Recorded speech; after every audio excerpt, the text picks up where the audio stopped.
So, um, so we're here to have a conversation about more than humans and other than humans.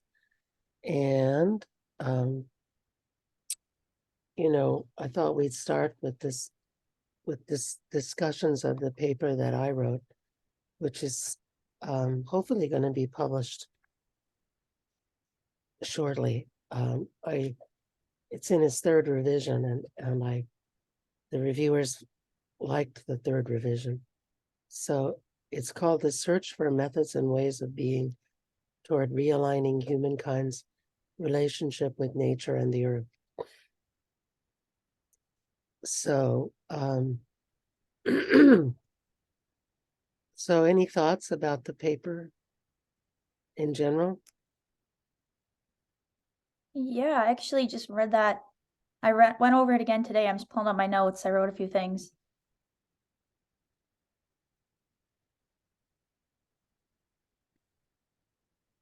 Unless, Brian, you have anything first. Ryan probably hasn't read it because I Oh, didn't. that's fine. I have not read it. Yeah, All right. I'll make sure I perform then. Hold on.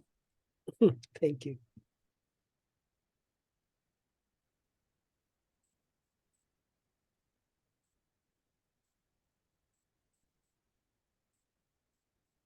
Okay, here we go. Okay, so overall thoughts. I really enjoyed it. I think out of all the ones that we had posted, it like flowed so comfortably for me. I feel like I really enjoyed just reading start to end. I felt like it was more of like an awesome conversation rather than just being lectured by an article or having information thrown at you. And I really enjoyed that. Like it made it really nice to follow along with, and I felt like I was absorbing it a lot better. Also, when you had the like kind of the stories thrown in and out, that helped a lot too. I think like breaking it up and having that as a really good example in a more detailed way. So overall, I had a good time reading it. Just in terms of quotes, I loved at one point when you said real studies are supposed to be finite. They have beginnings, middles, and endings. That kind of like made me just laugh a little bit because I'm like, if we waited for there to be an ending for this like study or topic in general, it'd probably be the end of humans. So I like that we're just having like a continuous ongoing conversation about it, because realistically, if we treated this like just a normal scientific topic or type of research, then we probably wouldn't get anything done until it was too late. So I think just learning along the way. I just liked how you said that, but it totally makes sense to the way that you did it. Um, let's see what else. A couple other ones that I liked. In the same way that Rosa argues that acceleration has led to alienation, whose solution is resonance, I suggest that we are achieving a new consciousness of the other than humans because we must. It is our only path from alienation, which means destruction. I just like the honesty in that. Like, I think you really summed it up well. We had just a lot of good evidence and details in there about it, but you really led it to the main point very well, which I enjoyed. Another quote that I really liked: we can fall into the trap of romanticizing indigenous relations with animals and nature. And I felt like that was something powerful, just because if we're going to be bringing in, indigenous knowledge to this topic, and if we want to be um, kind of like expanding our horizons, like at least in Western civilization, we can't just be using like the romanticization or looking at, stereotypes or prior beliefs. Like we need to be, I think, having like that beautiful connection between them of using our strengths and our resources, but also acknowledging where we have faults and what we need to be fixing. So we can't just completely mimic or think in a surface level of what needs to be done, or just try to embody something that isn't ours or isn't true. So I think just finding that fine line, I really liked how you said that. Yeah, that was a couple that I really liked, but just overall, like I said, I really enjoyed reading through it a lot. So I thought it was great. Please share when you get like the final revision and manuscript done, because I'd love to read it again. I will. I will. So just to lay out, I'm going to lay out some of the arguments for those who didn't read it. So I start with Peter Wohlleben and his book, The Hidden Life of Trees. And I wondered if that was if he had given himself that name, because if I'm not mistaken, Leben in German means to live, and Wohl means truly or true. So true, living true, Peter living true. And I found his work really interesting because of his change from being a pragmatic forester to being what I would call a spiritual forester. And what he said about himself is that he learned to observe the world around him of the forest in a more indigenous manner. And he said, trees experience pain and have memories. Tree parents live together with their children. When you know that, you can no longer just cut them down and disrupt their lives with large machines. And I thought it was really interesting that in his forests in Germany, machines were banned. And if trees needed to be harvested, the work was done with horses. And and that seemed really different from the United States. So anyway, it also um, led me think of um, a woman from the University of British Columbia, whom I heard lecture about forests in British Columbia and how the trees take care of each other through their root systems. And with the help of the mushrooms, with the fungi, and that they communicate through their root systems. And I thought, you know, it's so different from what I was taught in high school biology, you know. And I remember arguing with the teacher that trees are conscious and are observing us. And of course, his response was nonsense. That's just not true. Um, so it's kind of cool that we're coming to understand that trees are perhaps our equals, not in the sense of the widgets that they can make, because we seem to rule in the department of widget production, but in their consciousness and concern for each other and for the planet. Maybe there are superiors. So it seems kind of important because there's that whole Judeo-Christian thing of we're in charge of the planet, you know, and we can do what we want with it, which isn't going that well, actually, all things considered. Um, and well, just the whole idea that of human arrogance, maybe in every epoch, you know, we've somewhat arrogantly laid waste to nature.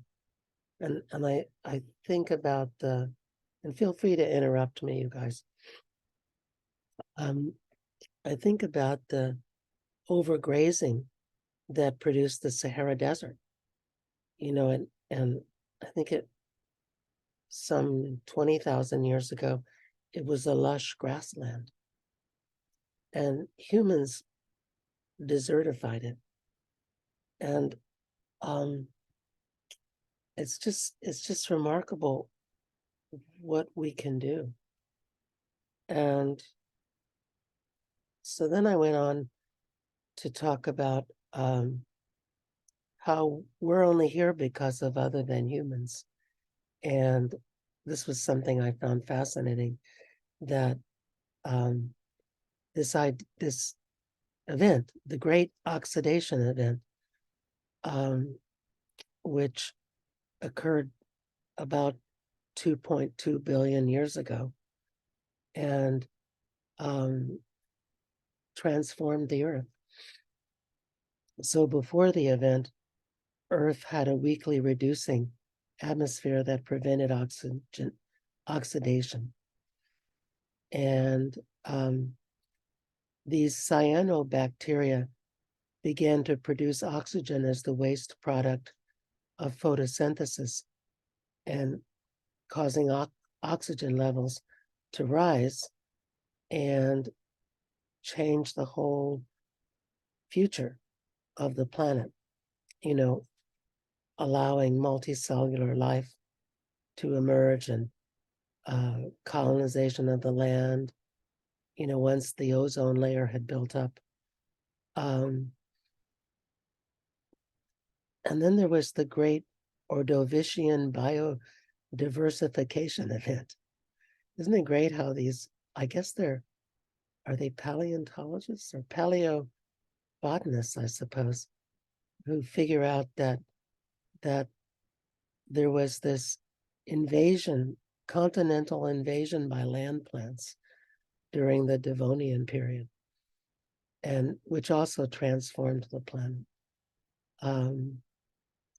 So then I thought about elders that I've known, and how they, part of the teachings is that more than humans and other than humans work together to make the earth hospitable to humans, to create the earth, which is really different from the Judeo-Christian notion of it all being done by one like smart dude. And in most indigenous creation stories, well, for sure, creator is genderless, and creator is far removed. And in the Northeast, creator sort of throws it together, and then Glooskap serves as the finished carpenter, and getting rid of monsters that would harm humans, and changing menacing animals to be more human friendly. So for instance, squirrels were once the size of houses. And well, imagine if you came upon a squirrel the size of a house. Now that wouldn't go well. So Glooskap shrunk them down to their current size. And there was another story about a monster that ate up all the water in the Penobscot River. And Glooskap made it barf back the water and shrunk it down to size. And now it's a salamander. So the creation stories involve the cooperation and collaboration of spirits, animals, plants, sacred beings, all of that stuff. And I think about the Cherokee creation story, in which creator tries 3 times to make the earth and fails 3 times. Whereupon Buzzard comes to creator and says, look, dude, you've screwed this up 3 times, and I've eaten all 3 of your previous creations. So I think I've learned a thing or two about what went wrong. So let me help you. And together they make this the 4th world, which worked better than the previous 3. The jury's still out as to whether we'll survive, but and Coyote was the sacred being in the West who tamed the planet for humans, who got rid of the people-eating monsters. And so these are some common these are some stories that cross North America. Um, in the Anishinaabe story, it's interesting that that everyone was already here, and then Star Woman fell to Earth and inspired the animals to build a world for her on the back of a turtle. So humans in virtually all of these stories, humans are latecomers to the planet and required the help of of other creatures to survive. So it's ironic that we're now the ones who are threatening the survival of these other creatures who contributed to our survival. Um, so um, so then I move on to the idea of displaced beings and the dispossessed, um, that that um, animals, humans, and probably more than humans are being displaced and dispossessed um, at a rate that's never been encountered on this planet before, through climate change, desertification, war, um, that we're being flooded with a whole change in sort of local ecology, that coyotes never lived in Maine, but they're here now. And coyotes and dogs didn't typically mate, but they are now, and they're generating coy dogs who turn out to be much more dangerous than either dogs or coyotes. And in Tucson, where I used to live, the mountain lions were moving down toward the town because of the changes going on in the ecology. And so we had to learn what to do when we encountered a mountain lion um, walking around town. And I did learn to make big movements with your arms and jump up and down and shout. When in doubt, scream and shout and wave your arms a lot and try to look really big, is what I learned about what you do if you run into a mountain lion. So animals and people are on the move. And in that same way that ecology is changing, and maybe we're all destined to become refugees. Um, so um, so then I go on to Melissa Nelson, who's an intriguing philosopher, and here's a quote from her.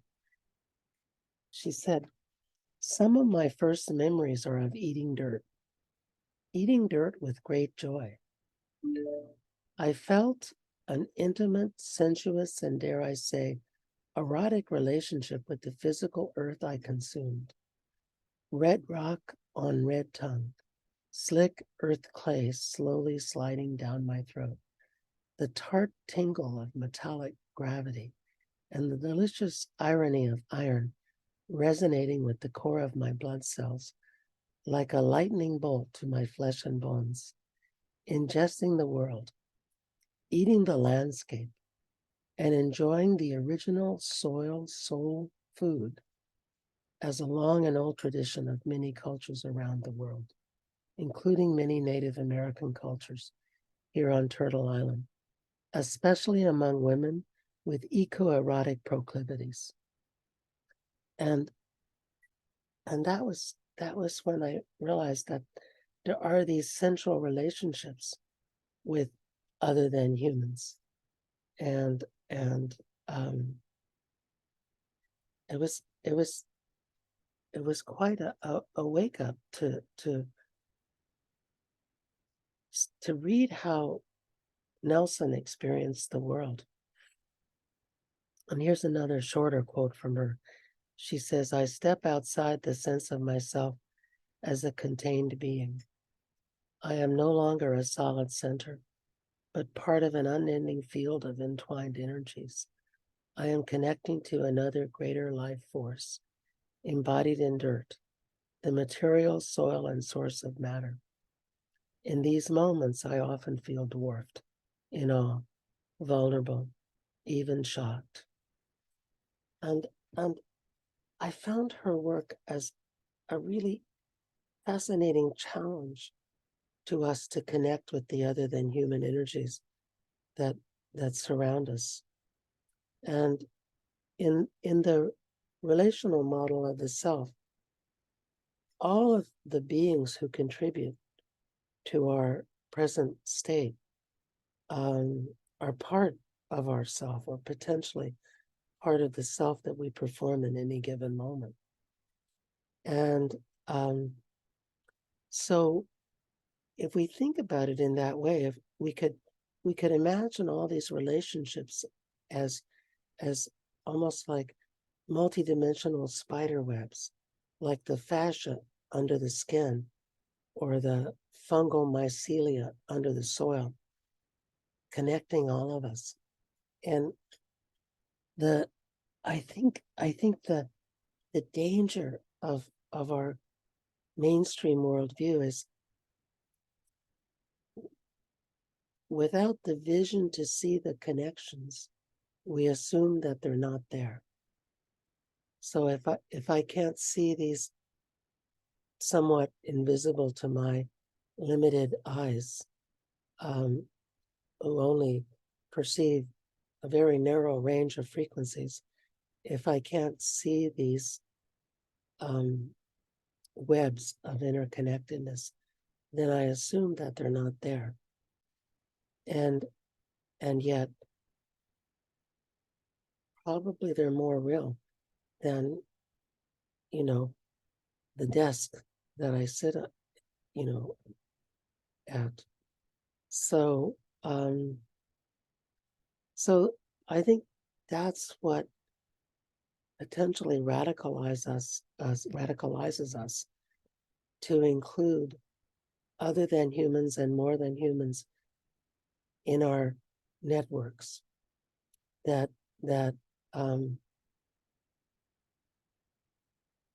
they're part of what form us. These relationships, my relationships to the trees in my yard, and I have a certain. I tap the maple and the birch trees for some sap.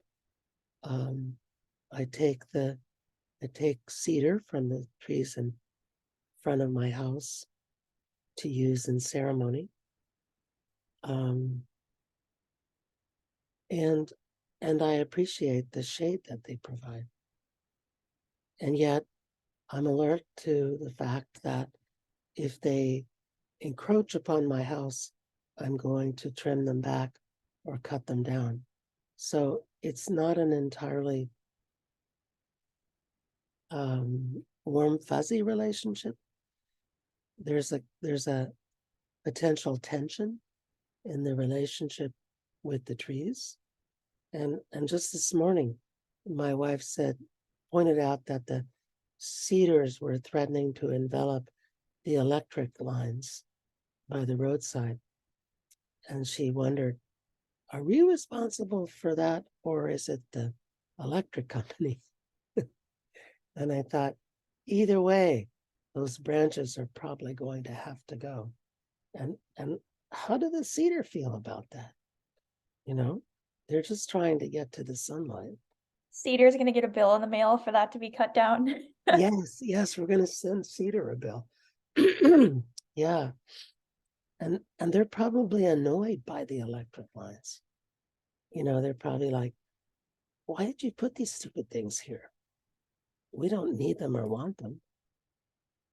You know, what's up with this? And yet there they are. There's another interaction of humans with other than humans. Is just the way that we string wires all over the world indifferently to who happens to be there and how they might feel about the wires that we're putting up. So so then I move on to indigenous relations to other than humans. And I mentioned Paula Gunn Allen and a quote from her. She says, when I was small, my mother often told me that animals, insects, and plants are to be treated with the kind of respect one customarily accords to high status adults. Life is a circle and everything has its place in it, she would say. And that's certainly how I grew up, was with this notion that the plant people and the animal people were to be treated with the same respect as the people. And, you know, clearly a different consciousness than mainstream Eurocentric consciousness. Yeah, I was And also thinking that when you're talking about that from a human individual level, the way someone would interact with a tree, with an animal, with nature, if they show disrespect towards that, I'm sure it's correlated with how they show respect to humans or show respect to animals. Like we all know about young people treating dogs a certain way that could lead long term to certain issues. And I feel like it's all connected. If you don't have respect for the nature, where does that respect come in? Oh, I only respect humans. What about dogs? What about, like, where does that stop? And then you can look at it the other way. If you start to hear this information, like someone telling you, well, maybe they do have a conscience, maybe they do feel this, and then they start to respect those type of things, maybe you could like work it the other way, that they start to respect all different types of entities. yeah, and I think that's where I'm heading, is that we need this respect for all creatures. And it actually hasn't previously existed, even in the romanticized notions of indigenous people. That and I realize, that humans can be murderous to plants. I mean, I want to facilitate the growth of some plants at the expense of others. It's called weeding in gardening lore. And and I well, I always offer tobacco to the plants whom I consider undesirable, but I pull them out of the ground nevertheless. And I struggle with the ethical question there, but I do it anyway. Though most of my yard is wild. I mean, I've cultivated, or I've encouraged native Maine wild critters, plants, to thrive, and I get an amazing harvest of fiddleheads every spring. And but I'm Yeah. I'm passing judgment on plants, which ones I want to keep. Yeah. And Yeah, that's an interesting point. yeah, I was thinking like the motive that you have for doing what you do. I think that's what it comes down to. Like you let the tree grow, but then if it grows into your house, you cut it a little bit. Not that you have no respect for the tree at all. I'm going to cut it down right in the beginning. You kind of You're right. You're the one who's determining, and that goes back to the Judeo-Christian of like the humans are the center or the head. But it's an Yeah. interesting point to think about. And you go back to like, if you're kind of inserting yourself in this battle between the plants, like the weed versus the main native plant, like, does that just mean you're helping one side? Are you just joining the battle, or are you overstepping into the battle? Like, if you're weeding, are you supporting the one that has the right to be there, or do they both have the right to be there? Are you supporting the native plant? Like, how do you like ethically insert yourself if you're considering it like, if this is a plant war we have going on, like what's your role?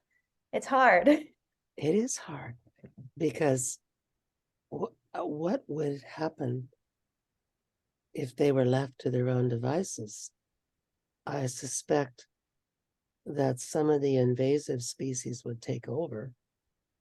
So then were you wrong to not try to keep that biodiversity and encourage, a little bit of balance, or encourage the underdog a little bit? Like, should you be using that power if you can? Like, I don't know. I don't know either, but I'm not going to stop doing it.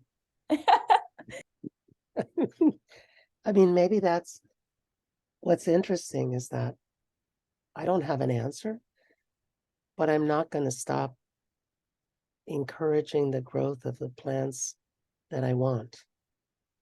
And why do I want them? Well, because they're medicine plants.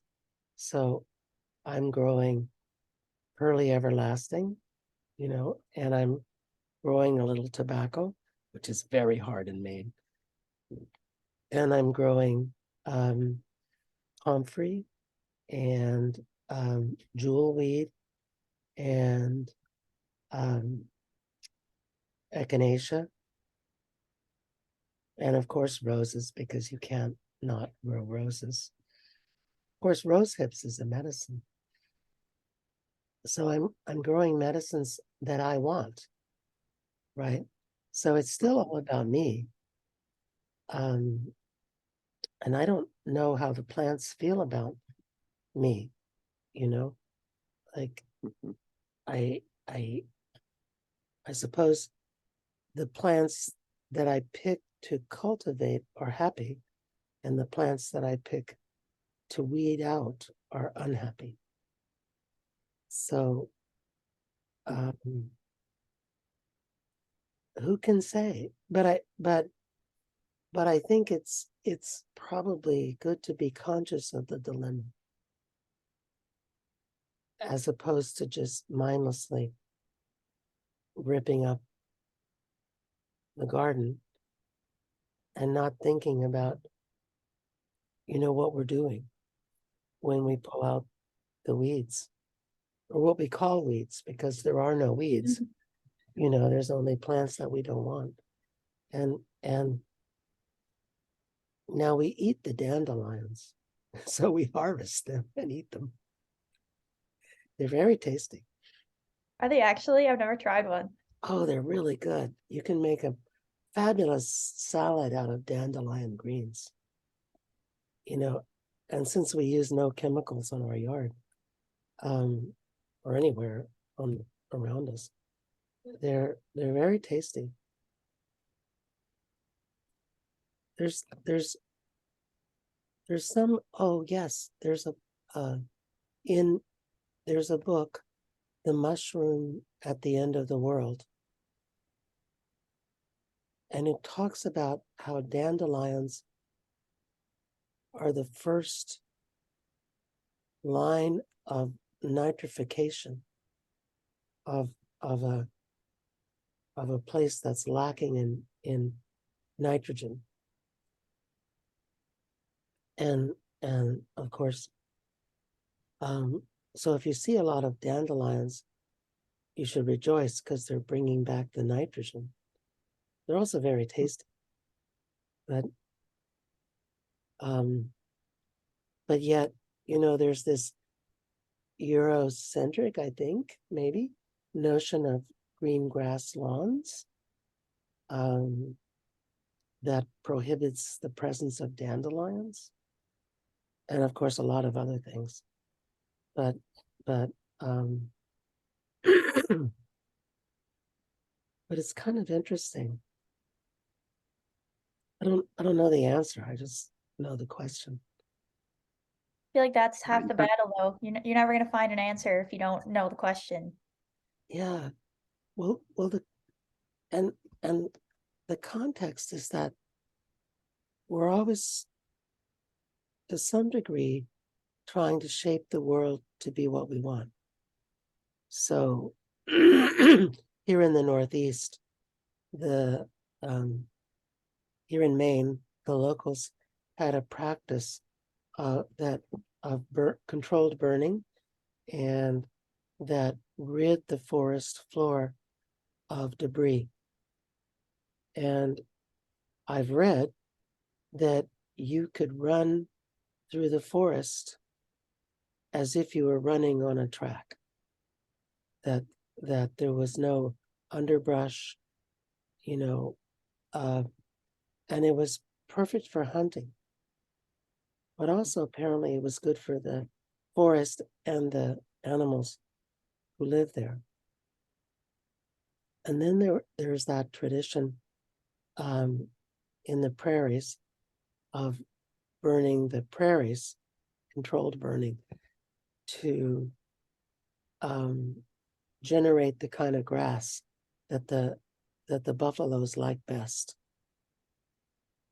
So these are relatively ancient practices, and yet again, it's all about us shaping the world in the way that benefits us.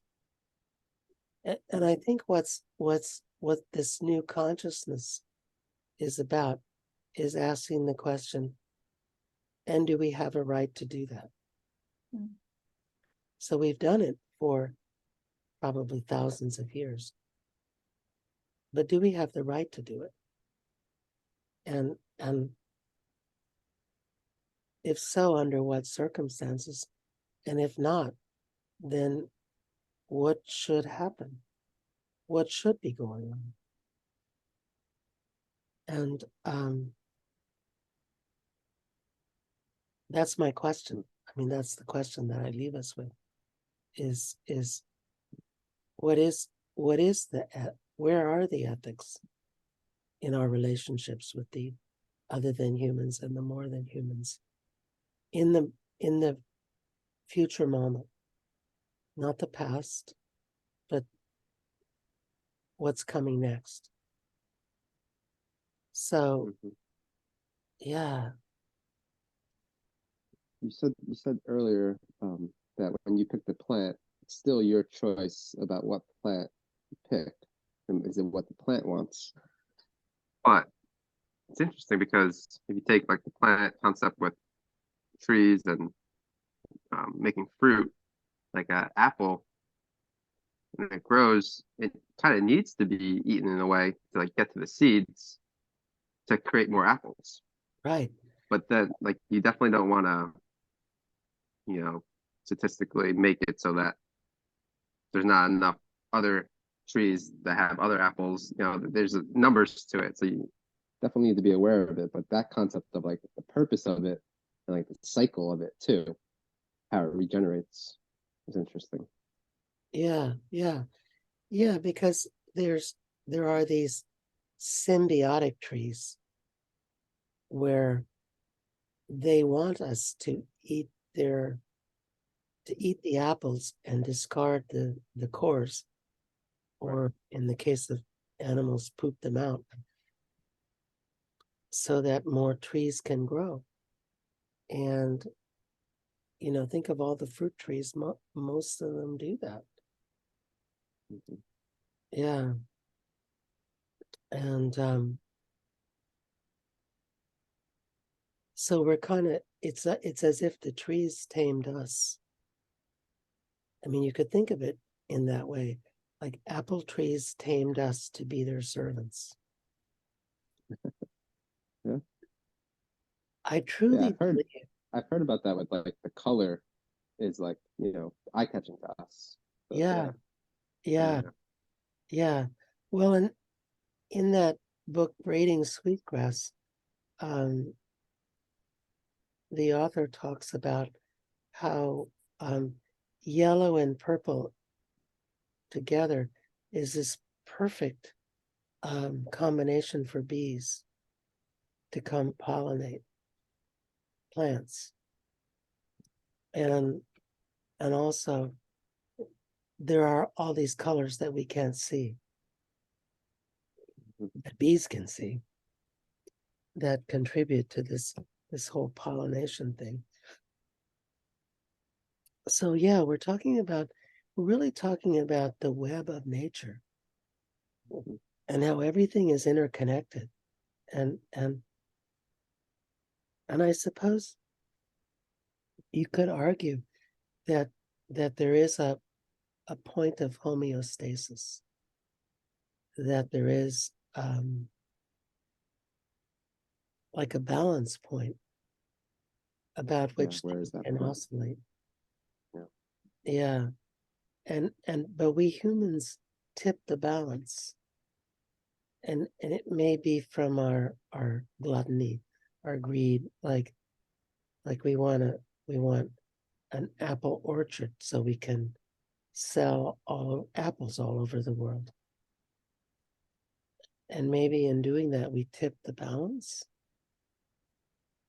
I wonder if we were to completely or even phase out like our influence in some of these actions that are like so impactful on other species, if we just like pulled out and stopped doing that, like would that balance be able to return quickly, or have we skewed it and shifted it to the point that everything's adjusted? Would it be able to bounce back right away? Would it take time? Would we have to further meddle to get things back to where it was? Or do we have to actually completely stop? You know, there's some famous saying, you can never go home again. No. And I think it's sort of like Heraclitus said, you can never step in the river in the same place twice. Mhm. I think you can never go backwards. And how we would move forward is unpredictable. So I've read accounts of the attempt to eradicate invasive species of plants. It hasn't gone well. Like, so you probably can't go backwards. You can probably only go forwards, and we're not equipped to know how to go forward very well. So, like take kudzu in the South. Kudzu was introduced for some dumb reason, and now it's taking over. So many indigenous southern plants. It's just because there's nothing to fight it. It has no predators, or few of them. And look at the mongoose in Hawaii. It was brought in to fix a problem that settler colonials created in the first place, which was the rats that they brought on their boats when they came to enslave the people to build sugar plantations. So we have this rat problem that was created by Europeans. So then we bring in the mongoose to eat the rats, and that didn't turn out very well. So now we have two problems, rats and mongoose. So they're cute, I give you that. They're cuter than rats, but they have no natural predators in Hawaii.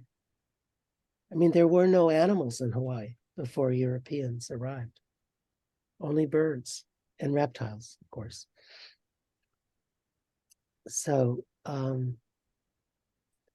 or rabbits in Australia. That was a mess. It's still a mess. So we're just so good at creating messes and so poor at solving them. You know, in my role as inpatient attending, I tell the residents, it's really hard to help people. It's really easy to make a mess of them. So keep that in mind when you're prescribing.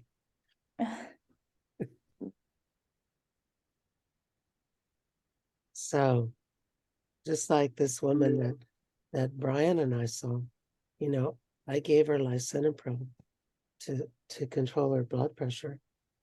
And I'm pretty sure I gave her a chronic cough and hoarseness. Oh, Yeah. And she does, I mean, the funny thing is she doesn't actually believe that. No. Though, No, she doesn't think so. no, though I do. she doesn't think they're related, She doesn't. which is funny because Maybe most of the time people will be so quick to think that's gotta be it. Mm-hmm. Wow. Yeah. I don't know why she doesn't think they're related. Because they seem related to me. Who knows?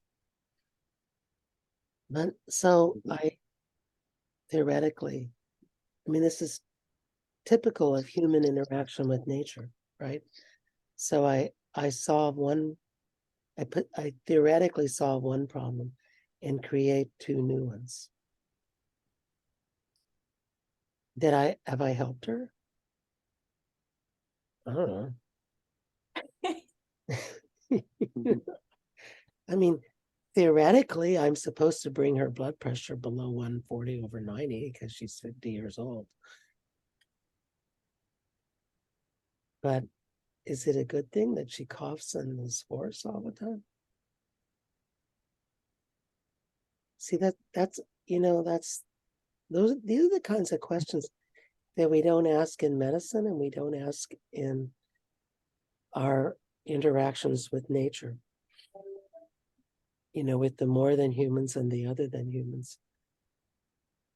We don't wonder if we're causing more harm than good.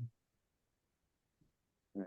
But then it makes me think, like, if we can't see all the connections and there are things that are out there that we just can't perceive, but we still have to act. Like we still think at least that we still have to do something. Like you said, the blood pressure, that's something we could see, but then there's all these unknown variables that we can't see.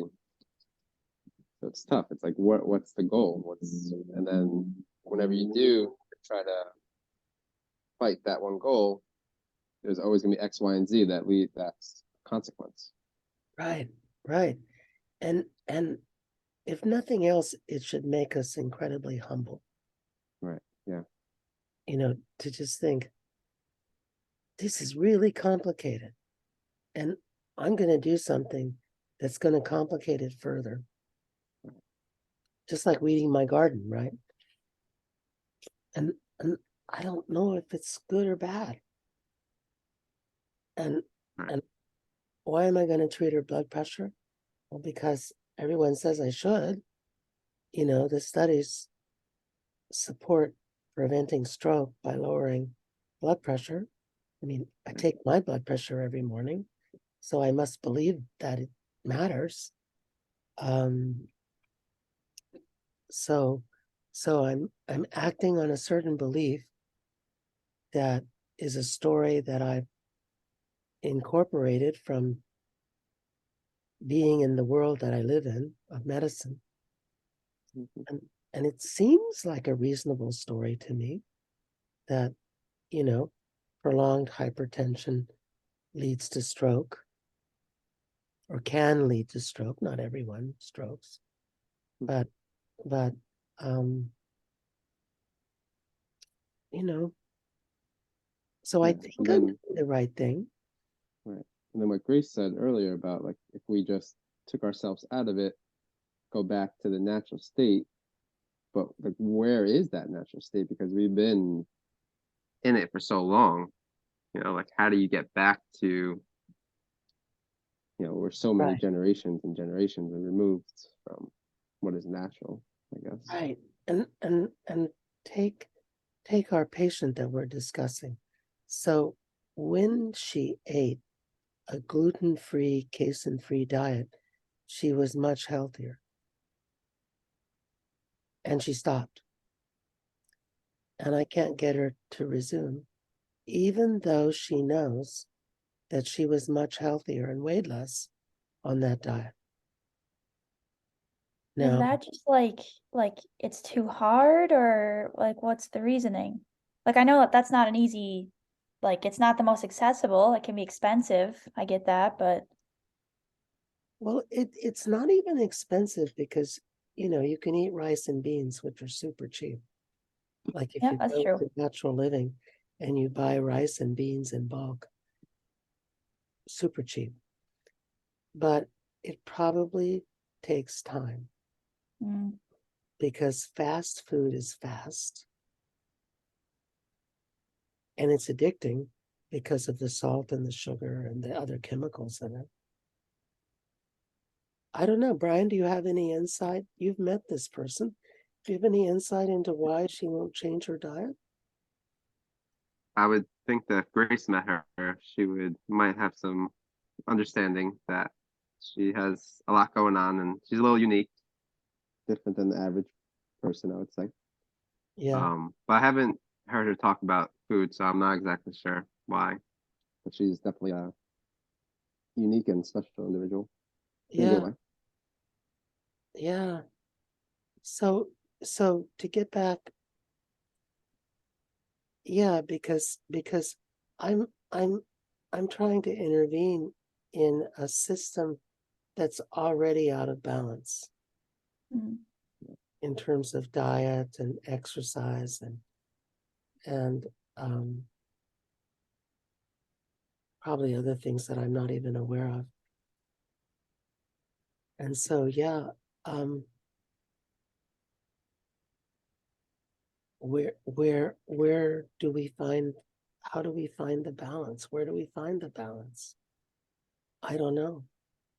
And how do we avoid doing more harm than good? I don't know the answer to that either.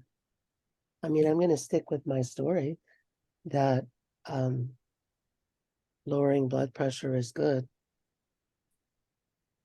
Right.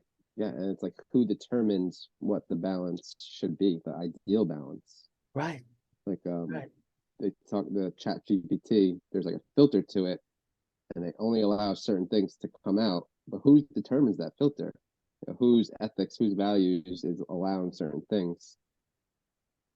It's a very interesting topic for sure. yeah, yeah, and it's. I think it's a place where humanities can intersect medicine because in these areas where we don't know what we're doing or we don't know the consequences of what we're doing fully, we need the humanities to inform us of the possibilities. Mm. I like that. And well, sadly, it's not how we work. We work from this stance of being all knowing and and um, never wrong. Even when we turn out to be wrong, we quickly forget that we were wrong and pretend that we Yeah. always thought whatever we think today. It was just a stepping stone. Right. And so one of my beliefs is that statins are going to turn out to be cellular poisons. And we're going to discover in 20 years that statins were killing people faster than they were preventing heart disease. Hmm. We'll see if I'm right or wrong. But they are the number one profitable medicine in the world. And then if it comes out that they weren't right, then we're just gonna slap another Band-Aid on that and then wait for that one to come out that it's causing more problems. Exactly, because that's what we do. Yeah, we're philosophical in medicine. And I base my opinion on, so it takes, so I've we had a resident, Heidi, who's now in Oregon, who did this research for me. She figured out that the number needed to treat with a statin to prevent a cardiovascular event was 230-ish. And of those 230-ish people, 12 of them would develop diabetes. And 40 would stop exercising because of the muscle problems. And so she figured out that the number needed to harm was less than the number needed to treat. And I thought, well, that's not well publicized, of course. So,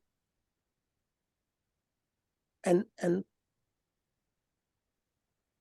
well, and I get it that statins theoretically reduce inflammation.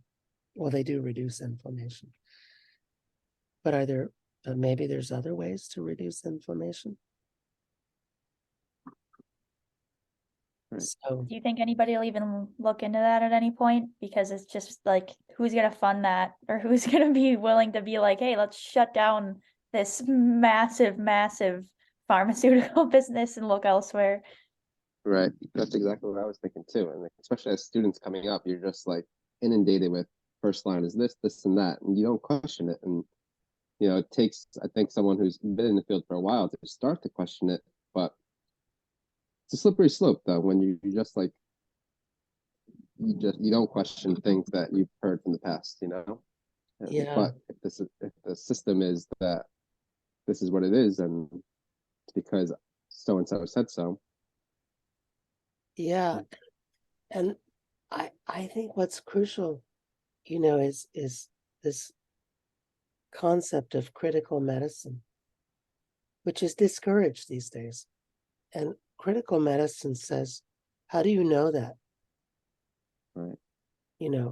How do you know this is true? Like, what are the other possibilities that could be going on?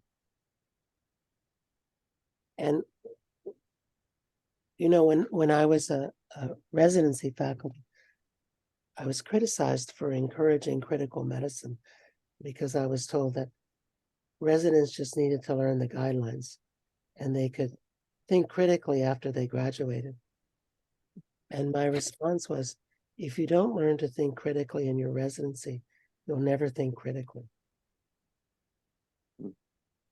Because the interests of big pharma are profound. Do you guys know the story of Mediator in France? No. Okay, so there's this drug, Mediator, that's put on the market in France as a diabetic medication. And what it came to be used for was an appetite suppressant. And so it was produced by the second largest pharmaceutical group in France. And so they knew that it caused pulmonary hypertension and valvular pathology in the heart. And they suppressed it because they were making money hand over fist with this drug. And there was this pulmonologue, as they say in French, pulmonologist, Irene Flachon in Breton, who figured it out and took them to task. And it took 10 years and it's called the scandal of the Mediator. And it finally came out that the drug company had been bribing the French version of the FDA to let them keep going with this drug, and that some of the people on the French version of the FDA were also on the board of directors of this pharmaceutical group.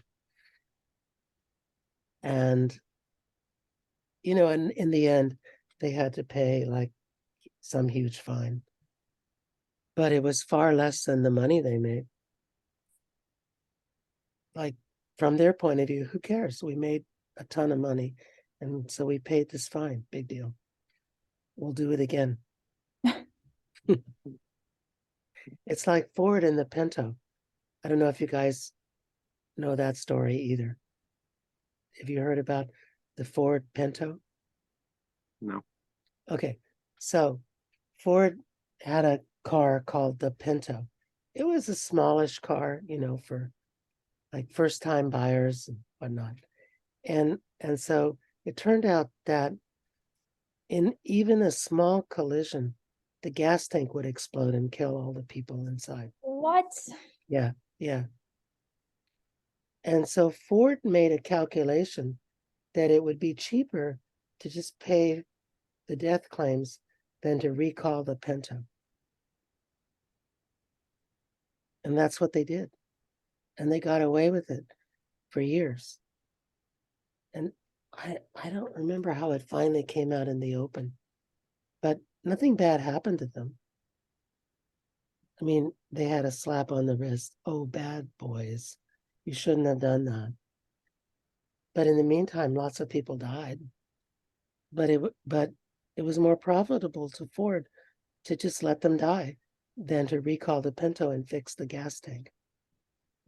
And I'd love to see the crash test dummy data when they did fine on all of the standards, but they didn't include one for did the person catch on fire. So they were probably like, oh no, looked good across the board. We didn't include combustion, but yeah, it looks great. Exactly. Yeah, but and then even it might look good on paper for like for them, the business model, but what about reputation? What about future sales and stuff like that? It kind of goes back to what we're talking about nature. Like, yeah, I could sell all the apples I want, but what about the future apples? Can I grow more trees after that? You know? And that's interesting because we haven't heard of it. So clearly it works. That's true too. And, That's true too. and I'm driving 2 Fords. Yeah, yeah. So, and I did hear of it. Shame on you. I'm just kidding. I know, but you know, I mean, it shows how unethical I am.